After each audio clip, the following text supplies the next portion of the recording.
explain its decision to increase peak and off-peak regulated fares by 3.8%? Minister Graham Day. Presiding Officer, I can assure members the decision was not taken at all lightly. Significant analysis was carried out both by ScotRail and Transport Scotland to look at various options for rail fares. The cost of delivering rail services must be met at a time when passenger numbers remain well below pre-COVID levels. Fiscal prudence makes an inflation-linked fare increase unfortunately necessary. Now, I hear calls from others about fare freezes or offering free travel to entice people back to rail. Unfortunately, none of these suggestions come up with any recommendations on how to fund them. Neil Bibby. Presiding Officer, Scotland faces a climate crisis, so what impact will fare hikes have on passenger growth and modal shift? Scotland faces a cost of living crisis, so why rule out a fare freeze to keep costs down for commuters? And why hike fares in January when even the Tories are waiting until March? After months of industrial unrest with the rail unions and now with the fare hikes about to hammer passengers, our railways face a leadership crisis under this Transport Minister.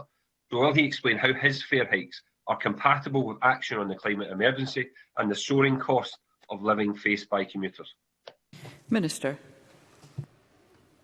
Presiding Officer, as I made clear, this is a regrettable situation, but a necessary one that we find ourselves in. Just to outline for the Chamber, applying no increase or an increase below RPI was considered, but with a cost of between 6.5 million and 9.1 million involved, those options could not be taken forward, especially as such a decision would have had a cumulative impact, the impact recurring annually in future years. And we have to ensure that rail fares are affordable for the taxpayer as well as passengers.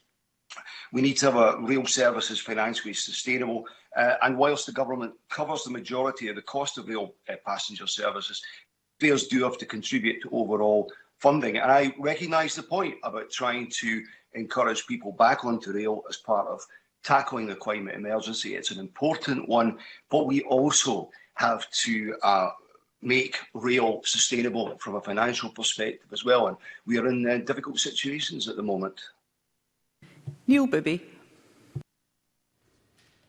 Thank you, Presiding Officer. Scotland's railways do face a leadership crisis under this government. The Transport Minister, in a written parliamentary answer to me issued on Thursday, said his fare strategy remained under consideration. On Friday, a matter of hours later, the Minister announced to the nation his brutal 3.8% fare hike. When was the decision actually taken to increase fares? And does the Minister really expect the travelling public to believe the answer he gave to me on Thursday is remotely credible? Minister. Presiding Officer, as I've made clear, a very great deal of consideration was being given over an extended period to the necessity to introduce a fares increase. And as I said earlier, I wish it wasn't necessary, but I'm afraid it is. Bill Kidd. Thank you, Presiding Officer. Minister, ScotRail's current range of discounts reducing the cost of travel for passengers has been working to promote travel by train before the arrival of Omicron. How does the SNP's record in government of supporting affordable travel compare with the rest of the UK? And can I ask that, given that we still need trains to run over the festive period and going forward, what advice can the Minister give to encourage safe travelling? Minister Graham Day.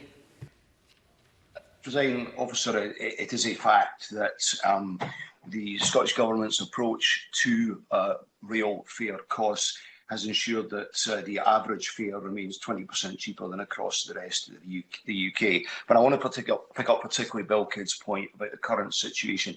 ScotRail is doing all it can to manage cancellations, whilst affected staff follow isolation rules. Unfortunately, that situation changes by the hour. We would encourage passengers to plan their journeys taking account of the latest operator updates and Scottish Government guidance. And I would also appeal to passengers to please follow all the basic COVID protection measures to protect both themselves, fellow passengers and, of course, staff. Graham Simpson. Thank you, Presiding Officer. Sorry, hang on. There we are. Thanks, Presiding Officer. I just want to put to the Minister that he may want to re-look at how we do fare increases. Have a look at the ticketing settlement agreement, perhaps peg increases to the consumer price index rather than the retail price index, because we cannot go on like this. Minister.